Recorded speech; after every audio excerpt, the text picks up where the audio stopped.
बिस्मिल्लाहिर्रहमानिर्रहीम, अस्सलाम वालेकुम। पाकिस्तान की तारीख की एक बड़ी कंट्रोवर्सी खड़ी हो गई है। अचानक सदर पाकिस्तान डॉक्टर आरिफ अलवी ने एक ऐसा ट्वीट कर दिया है, एक ऐसा बयान दे दिया है जिससे पूरे मुल्क में हलचल मच गई है, सारी कहानी बदल गई है, हर कोई हिल कर रह गया है। उन्होंने ये कहा है कि उन्होंने तो दस्तखत ही नहीं किए जो कवानीन, जिन कवानीन की बुनियाद पर कहा जा रहा है कि जी असद उमर को और शाम कुरैशी को गिरफ्तार किया गया है, जो बड़ी कंट्रोवर्सी बन रही थी, बहुत ज्यादा तनकीद का निशाना बनाया जा रहा था कि जनाब ये डॉक्टर आरिफ अलवी ने जो कि पहले तहरीक इंसाफ के रहनुमा होते थे और तहरीक इंसाफ की वजह से वो सदर बने, उन्होंने अपने करीब तरीन साथी और दोस्त इमरान खान के साथ दगा कर दिया है, गद्दारी कर दी है।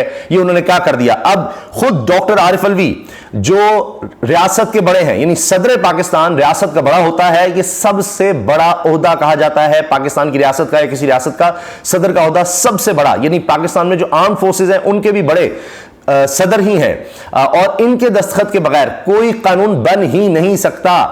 अब आप देखिए, वो ये कहते हैं, डॉक्टर आरिफ अलवी कहते हैं, as God is my witness, मैं खुदा को गवाह बनाकर कहता हूं, I did not sign official secrets amendment bill 2023 and Pakistan Army amendment bill 2023। वो कहते हैं जी मैं खुदा को गवाह बनाकर कहता हूं कि मैंने ये जो सीक्रेट अमेंडमेंट बिल है इस पर भी दस्तखत नहीं किया और पाकिस्तान आर्मी अमेंडमेंट बिल पर भी दस्तखत नहीं किए।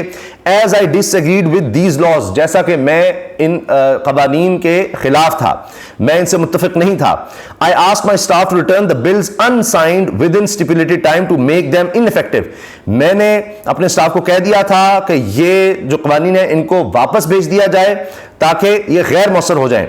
आई confirm from them many times that whether they have been return and was assured that they were. और मैंने उनसे कई दफा पूछा अपने स्टाफ से कि तुमने वापस भेज दिए हैं, और मुझे बताया गया कि हाँ जी मैंने वापस, यानी हमारे स्टाफ ने, मेरे स्टाफ ने कहा, सदर का स्टाफ ने कहा कि हमने वो कवानीन वापस भेज दिए हैं। However I have found out today that my staff undermine my will and command, कि मेरा जो स्टाफ है उसने मेरे ही खिलाफ काम किया। मुझे आज ही पता लगा है कि मेरे हुक्म की उन्होंने हुक्मदुली की, मेरे खिलाफ काम किया। एज अल्लाह नोज ऑल, जैसा अल्लाह सब जानता है, ही विल फॉरगिव, इंशाअल्लाह वो अल्लाह ताला माफ कर देगा। But I ask forgiveness from those who will be affected, मैं उन लोगों से माफी मांगता हूं जिन पर इसके असरात आएंगे। अब आप ये देखिए कि अब ये भूचाल आ चुका है।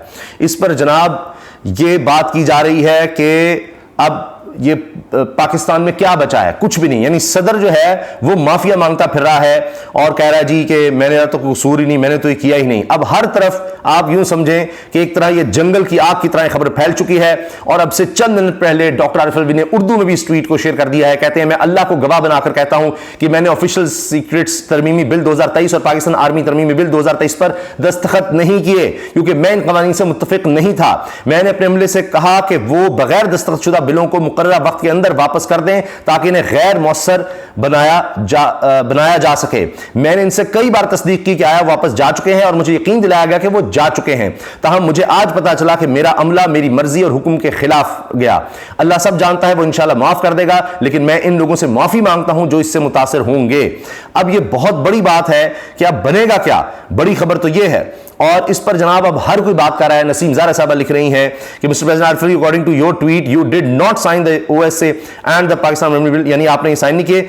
फिर ये किस तरह से जनाब ये सारे पास हो गए और लॉ बन गए?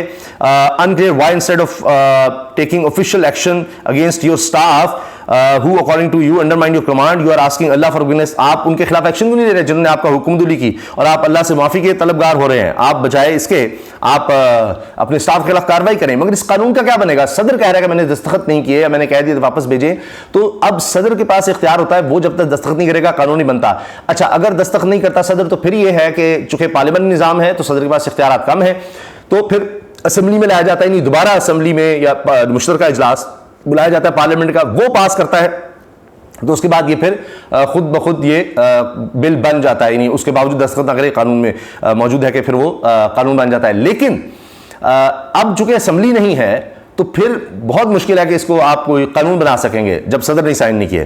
तो अब इस पर जनाब काबिल यूसुफ साफी हैं, वो कहते हैं जी सदर आरिफ अलवी का धमाका खेज बयान, मैंने ऑफिशियल सीक्रेट एक्ट और आर्मी एक्ट पर दस्तखत नहीं किए, और इस चीज को हर कोई शेयर कर रहा है कि अब ये हो क्या गया है। अफवाज पाकिस्तान के सुप्रीम कमांडर सदर मुमलिकत डॉक्टर आरिफ अलवी के साथ धोखा हो गया है, ये जनाब जुबैर अली खान ये कह रहे हैं, इफ्तिखार फिरदौस कह रहे हैं, ये भी साफी हैं। And then we say the world doesn't take us seriously, ladies and gentleman the president of Pakistan. फिर हम कहते हैं जी दुनिया हमें संजीदा क्यों नहीं लेती कि सदर पाकिस्तान के साथ धोखा हो गया, उनके अपने स्टाफ ने कर दिया। अब आप देखिए शामुद कुरैशी, असद उमर, हसन नियाजी, जितने भी लोग हैं, अभी ईमान मजारी साहिबा हैं और अली वजीर, इनकी गिरफ्तारी अभी हुई है हालिया दिनों में, असद उमर तो अभी भी गिरफ्तार हुए हैं। तो ये जो कवानीन हैं इनको सख्त किया गया है कि आर्मी के हवाले से कोई बगावत कुछ हो उसकी सजाएं हैं, सीक्रेट के हवाले से हैं। और अब ये मामला जो है बहुत बढ़ता चला जा रहा है। किस्मत खान पाकिस्तान के यानी बहुत आला रिसर्चर हैं, सब इनको मानते हैं, कहते हैं this is mega fraud with our head of state and supreme commander of armed forces the president testifies. सदर कह रहा है कि जनाब मेरे साथ धोखा हुआ है, ये बहुत बड़ा फ्रॉड हो गया है। वसीम अब्बासी साफी लिखते हैं ब्रेकिंग, आर्मी एक्ट तरमीमी बिल में मैंने दस्तखत नहीं किए, स्टाफ को मना भी किया मगर इन्होंने खुद से करके भेज दिया। सदर आरिफ अलवी का तहज़ का खेज इंकिशाफ। जाहिद गिशकोरी साफी हैं, इन्वेस्टिगेटिव जर्नलिस्ट हैं। Can the office of President of Pakistan confirm this tweet posted on personal Twitter handle of President Arif Alvi? Is it true? अब वो पूछ रहे हैं कि जनाब क्या सदर का जो ऑफिस है ऐवान सदर, वहां से ये कंफर्मेशन मिल सकती है कि जनाब ये क्या हो रहा है कि उन्होंने ये क्या कर दिया, उन्होंने अपने पर्सनल ट्विटर हैंडल से ये चीज़ शेयर की, आप कंफर्म कर सकते हैं? तो जनाब अब ये सब बातें हो रही हैं, हर तरफ इस खबर का चर्चा है, डॉन न्यूज़ को छाप रहा है और वो कहते हैं जी मैंने तो दस्तखत ही नहीं किए, सदर कह रहे हैं। और उन्होंने कहा जी मैंने ऑफिशियल सीक्रेट और आर्मी तरमीमी बिल बगैर दस्तखत वापस भिजवाए लेकिन अमले ने मेरे हुक्म की खिलाफवर्जी की, सदर आरिफ अलवी का इंकिशाफ। तो अब ये बहुत बड़ी कंट्रोवर्सी बनने जा रही है और ये बहस जाहिर है कि आगे बढ़ेगी और ये अदालत तक जा सकती है। आरिफ अलवी ने बोला है कि खुदा को हाजिर जानकर कहता हूं कि मैंने सीक्रेट एक्ट के बिल पास नहीं किए। ये बहुत बड़ी खबर है जनाब। ये अब्बास शबीर साहब भी कह रहे हैं कि ये साकिब बशीर साहब भी, सदर साहब तो कुछ और ही कह रहे हैं। तो हर तरफ अब इसी खबर का चर्चा है, हर कोई इस पर बात कर रहा है, इस पर लिख रहा है कि जनाब ये क्या हो गया है। और ये अदील राजा साफी कहते हैं this is shocking absurd and disturbing trust of supreme commander betrayed, कि पाकिस्तान का जो सदर है उसके साथ धोखा हो सकता है, कि ये क्या कर दिया है और अब क्या बनेगा। कोई कह रहा है कि जी अब शायद रिजाइन कर दें, सदर पाकिस्तान का इस्तीफा भी अब आया क्या आया, और या उनसे इस्तीफा ले लिया जाएगा। और सब कह रहे हैं जी इस्तीफा दे दें, क्या इससे कोई फ़ायदा होगा, क्योंकि अब बात ये आ रही है कि अगर ये इन्होंने साइन ही नहीं किया तो क्या हुआ। क्योंकि अभी हाल ही में चंद साफ़ी ये बात कर रहे थे कि जी डॉक्टर आरिफ अलवी इमरान खान साहब से मिलना चाहते हैं और वो उनको इजाज़त नहीं मिल रही। तो अब पता नहीं क्या होगा। मंसूर अली खान है, वो कहते हैं जी 27 घंटे के बाद सदर कह रहे हैं कि जी उन्होंने साइन ही नहीं किए, तो इनको 27 घंटे क्यों लगे। पता नहीं वो किसी से बातचीत करते रहे होंगे, सारा कुछ कर रहे होंगे कि ये हो कैसे गया है, मेरे साथ धोखा कैसे हो गया है। तो शायद इस पर वो देख रहे हो, बात कर रहे हो, लेकिन जब उनको लगा कि उनकी बात नहीं बन रही तो फिर उन्होंने आकर बेबसी में ये ट्वीट कर दिया है। मगर अब ये देखना होगा कि क्या बनता है। आखिर में मैं रखता हूं मजहर अब्बास साहब को, सीनियर साफ़ी हैं जो अभी हाल में कह चुके हैं कि पाकिस्तान में जमहूरियत अब खत्म हो चुकी है, दफन हो गई है, तबाह बर्बाद सब कुछ। मजहर अब्बास साहब लिख रहे हैं president Arif Alvi has just dropped a bomb shell but he has hurt himself also in the process. It's better if he quit over the alleged force signature if he has really not signed it. Question is has he sacked officials of the president house responsible so far, कि उन्होंने उन लोगों को निकाल दिया या नहीं जिन्होंने ये धोखा किया है। और अब सब ये सवाल पूछ रहे हैं कि क्या वो रिज़ाइन करेंगे, क्या होगा। लेकिन रिज़ाइन से क्या इमरान खान सबको कोई फ़ायदा होगा, क्योंकि सदर के पास इख्तियार होता है कि वो किसी की भी सज़ा मुआफ़ कर सकते हैं। ये भी एक बात चल रही है और बहुत से हुक्म डिस्कस हो रही है। लेकिन फ़हीम अख्तर मलिक हैं, ये भी साफ़ी लिखते हैं इस वाक़े के बाद सदर मुल्क आरिफ अलवी इस्तीफ़ा भी दे सकते हैं। तो ये जनाब पाकिस्तान एक बनाना रिपब्लिक का कहा जा रहा है कि पाकिस्तान बन गया है, एक मजाक बन गया है, एक रियासत, एक अजीब सी रियासत जहाँ पर अब जो सबसे हाईएस्ट अथॉरिटी है वो भी कुछ नहीं है। और तारूब असगर हैं, ये भी BBC से वाबस्ता जर्नलिस्ट हैं, वो कह रही है कि जी मायूसी नज़र आ रही है सदर के इसमें कि वो कुछ नहीं कर पा रहे, वो होपलेस हैं, मतलब बेख्तियार हो चुके हैं। तो ये अब सबसे बड़ी खबर बनी हुई है। अब होगा क्या, क्या अब इस्तीफ़ा देंगे। लेकिन ये एक बहुत बड़ी कंट्रोवर्सी बन गई है और ये बराह रास्त उन्होंने एस्टैब्लिशमेंट को एक तरह से चैलेंज कर दिया है कि जी बिल मैंने तो किया ही नहीं है, ये सारा मामला है।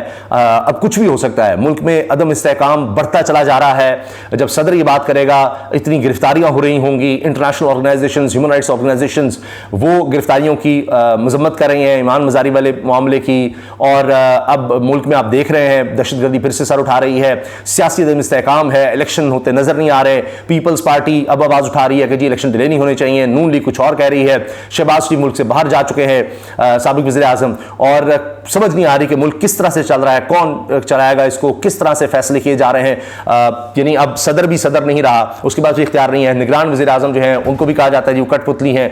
हर तरफ अब एक बेचैनी है, इज़्तिराब है कि किस तरह से मुल्क चल रहा है। रियासत, कोई दुनिया की रियासत इस तरह से नहीं चल सकती जिस तरह से यहाँ पर मामलात नजर आ रहे हैं। और अजीबोगरीब सूरत हाल है। दहशतगर्दी का भी वाक़या हुआ जिसमें मजदूर जहाँ बाक हो गए, निशाना जो है सिक्योरिटी फोर्सेज को बनाने की कोशिश थी। तो ये अगर आप देखें तो पोलिटिकल फोर्सेज में आपस में लड़ाई हो रही है, इलेक्शन के लिए हो सकता है आवाजें उठें। अभी आप देख रहे हैं कि वकला जो हैं लाहौर में तो उन्होंने अदालतों को बंद कर दिया कि जी कोई पुलिस अंदर नहीं आ सकती क्योंकि उनके छापे मारे जा रहे हैं वकला के घरों पर। तो वकला पहले ही इकट्ठे हो रहे हैं। पाकिस्तान बार काउंसिल का 90 दिन के अंदर इलेक्शन करवाने चाहिए।